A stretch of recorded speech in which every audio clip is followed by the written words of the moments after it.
Good morning. জয় শ্রীকৃষ্ণের নাম নিয়ে চৈতন্য পজিটিভ ভাইবসে আপনাদেরকে স্বাগত জানাই। গুরুজনদের প্রণাম এবং ছোটদেরকে অফুরন্ত ভালোবাসা জানিয়ে আমি আজকের ব্লগটা এখন থেকে শুরু করছি। আজকে এখন বাজে ভোর 5:30। আমরা যাচ্ছি মন্দিরে। তো মন্দিরে তো ক্যামেরা একদমই অ্যালাউ না, জানেন আপনারা। তাই মন্দিরে পুজো টুজো দিয়ে তারপরে আমি আপনাদের সঙ্গে কথা বলবো। আমরা মোটামুটি সবাই রেডি হয়ে গেছি। এই যে দেখাই আপনাদেরকে কারা কারা যাচ্ছে। সবাই আমরা যাচ্ছি, এই যে রেডি হয়েছি। আমরা 5 জনেই চললাম রেডি হয়ে জগন্নাথ মন্দিরে পুজো দিতে। এই হোটেল থেকে মন্দিরের দূরত্ব 500 মিটার, তাই আমরা পায়ে হেঁটেই মন্দিরে যাই, যখন তখনই বেরিয়ে যেতে পারি।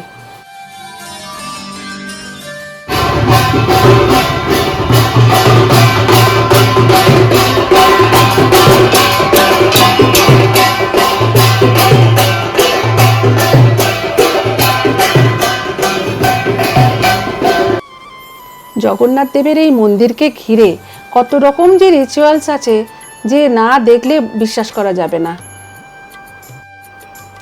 ওদিকে আবার আমাদের পান্ডা রবিদা অশ্বদ্বারের কাছে দাঁড়িয়ে আছে, অপেক্ষা করছে। আমাকে ফোন করেছিল তাড়াতাড়ি গিয়ে আগে সব জমা দিয়ে প্রভুর দর্শনটা আগে সেরে আসি, তারপরে আপনাদের সঙ্গে কথা বলবো। ওহ, মন্দিরটা দেখলেই মন ভরে যায় একদম। অশ্বদ্বার হচ্ছে দক্ষিণ দ্বার। ওই যে রবিদা দাঁড়িয়ে আছে, চলুন আগে ওখানে যাই, সব আগে জমা দিই।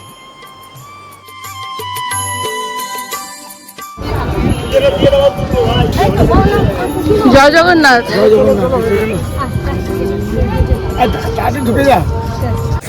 তো আমরা মন্দির থেকে বেরোলাম পুজো দিয়ে, ভীষণ ভালো দর্শন হয়েছে। অনেক রকম লাইন দেখলাম, অনেক কিছু ব্যাপারও রয়েছে, সবটাই পান্ডাদের উপর।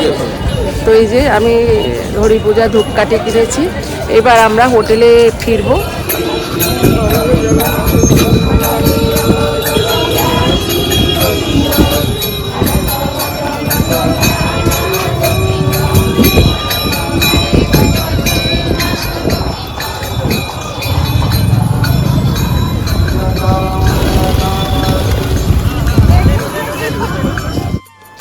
সকালবেলা মন্দিরের ভাইবসটাই একদম আলাদা, মন ভালো করা দৃশ্য দেখুন। আমরা হোটেলে ফিরে এসেছি, দারুণ সুন্দর দর্শন হয়েছে, দারুণ সুন্দর পুজো দিয়েছি। আর রবিদা এত ভালো দর্শন করায়, একজন একজন করে খুব সুন্দর করে, আমাদের লাইন দিতেই হয়নি সেভাবে। রবিদা সত্যি সুন্দর দর্শন করে, আর আমাদের পুজো টুজো দিয়ে এত ভালো দর্শন হয়েছে, মন আজকে একদম ভরে গেল। আমি যে বিশেষ কাজটায় আসি বিশেষ দিনে, আজকের দিনে আমি প্রতি বছর ভগবান জগন্নাথের পুজো দিই। এখানে একটা বিশেষ কাজ আছে। তো এবার আমরা ওখান থেকে হোটেলে ফিরে এসেছি। হোটেলে এসে এইবার চা খাবো, 1 গ্লাস জল খেলাম, মানে কিছু না খেয়েই গেছি পুজো দিতে। খুব ভালোভাবে সেটাই সম্পন্ন হয়েছে। সেই 4টের সময় ঘুম থেকে উঠেছি, উঠে 5:30টায় মন্দিরে গেছি। তো এখন ব্রেকফাস্টটা করে একটু রেস্ট নিয়ে নেব। রেস্ট নিতে গিয়ে ঘুমিয়েই পড়েছিলাম আমরা। এদিকে লাঞ্চের সময় হয়ে যাওয়ায় চলে এসেছি যথারীতি লাঞ্চ করতে। খাবারের অর্ডার আমাদের আগে থেকে দেওয়াই ছিল।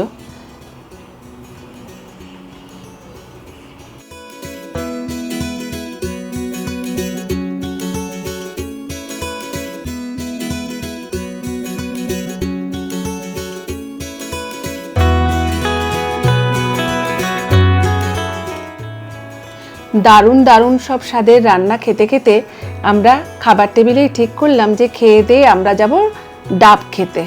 তো রাজ বলল মহানার দিকে যাবে। কি হাওয়া দিচ্ছে দেখুন, গাছের ফুলগুলো কি সুন্দর দুলছে। মহানার দিকে গেলে ডাবও খাওয়া হবে, আবার ঘোরাও হবে। চলুন বেরিয়ে পড়লাম। এখান দিয়ে যেতে যেতে আমরা দেখছি যে 2 সাইডে যে হকারদের দোকানগুলো ছিল সব ভেঙে দিয়েছে, মনে হয় মাঝরাত্রিরেই ভেঙে দিয়েছে। বাবা, কি কিছু করার নেই আমাদের, তো আমরা ট্যুরিস্ট, কিচ্ছু করার নেই। মন ভালো করা সব দৃশ্য দেখুন। ওহ, কি যে ভালো লাগছে কি বলবো।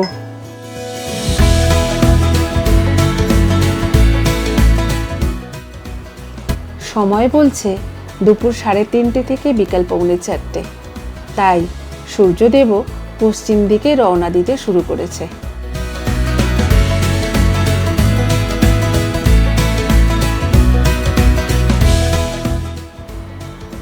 এই সব দৃশ্য দেখে মন এক নিমেষে ভালো হয়ে যায়। একটা ডাবের সন্ধান পেয়েছি, ঘুরিয়ে নিতে হবে গাড়িটা। চলুন।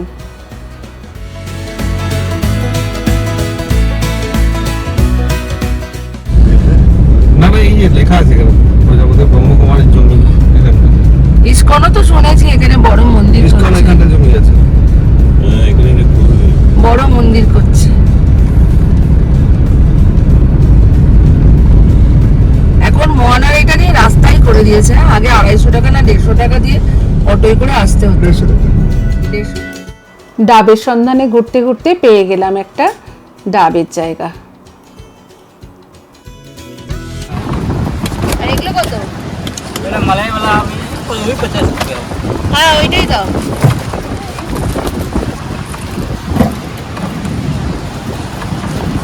কত করে বলছে?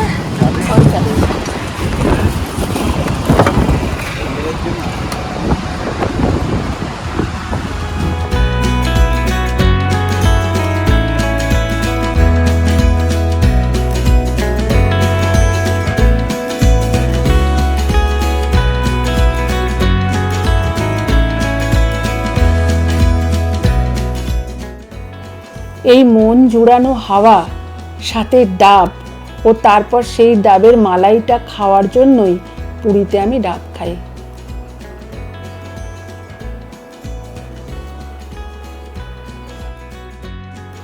আমরা সবাই ডাব খেতে এত ভালোবাসি, রোজ পুরীতে আমরা যতদিন থাকি ততদিন আমরা ডাব খাই।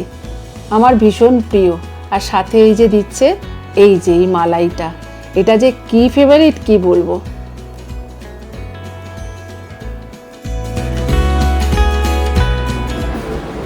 ফোন মারফত জানতে পারছি আমাদের হাওড়ায় প্রচণ্ড বৃষ্টি হচ্ছে, কলকাতাতেও প্রচণ্ড বৃষ্টি হচ্ছে। এখানেও মেঘটা করেছে কালো মতন, তবুও আমরা এখন বেরোচ্ছি আর একটু সি বিচে বসবো সামনে। কালকে তো বৃষ্টির জন্য ছুটতে ছুটতে চলে এসেছি, এত বৃষ্টি শুরু হয়ে গিয়েছিল। তো আজকে আবার সন্ধেবেলা বেরোচ্ছি। চলুন সি বিচে গিয়ে দেখা হবে। মধুকর্ণা ওপর দিকে তাকিয়ে কি দেখছে বলুন তো? মেঘের অবস্থা একদম ভালো না। দেখুন কালো হয়ে আছে একদম, কি ফ্ল্যাশিং হচ্ছে। সি বিচ পর্যন্ত যেতে পারবো কিনা সন্দেহ, তবুও আমরা বেরোচ্ছি সবাই মিলে। বাপরে কিরকম ফ্ল্যাশিং হচ্ছে, আর দেখুন কিরকম মেঘ করেছে, প্রচন্ড ভয় করছে যেতে, কারণ ভিজে না যাই।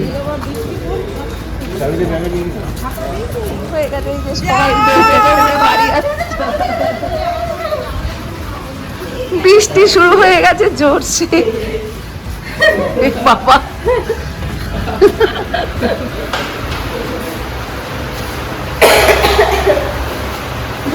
বৃষ্টি শুরু হয়ে গেছে। হ্যাঁ, জোরে বৃষ্টি হচ্ছে।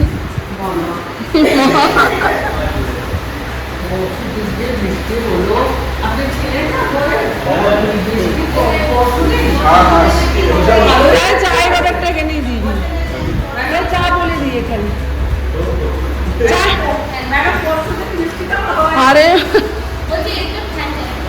বলছি বাবা কি ঠান্ডা, দাঁড়া বলছি এখানেই চা বলে দিচ্ছে। কিরে সব দুধ চা তো ম্যাম? 5টা দুধ চা তাহলে। প্রচন্ড বৃষ্টি হচ্ছে, আমরা বেরোতেই পারলাম না, বেরোতে গিয়ে ভিজেই গেলাম। একটুখানি জাস্ট হোটেল থেকে একটু বেরিয়েছি, সঙ্গে সঙ্গে বৃষ্টি। এখানে যখন চাটা খাই,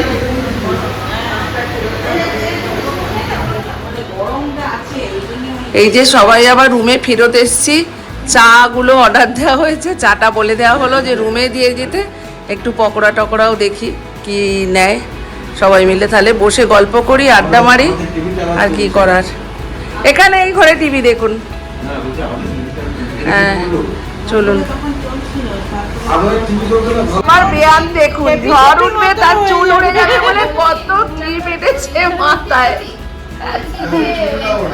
যাতে চুল না ওড়ে সেজন্য এতগুলো ক্লিপ এঁটেছে। কেমন খেতে ছানা পোড়াটা? তোকে আমি সাফ কথা বলে দিই, তুই কত বড় খেলোয়াড় আর কত বড় বাহাদুর হয়েছিস।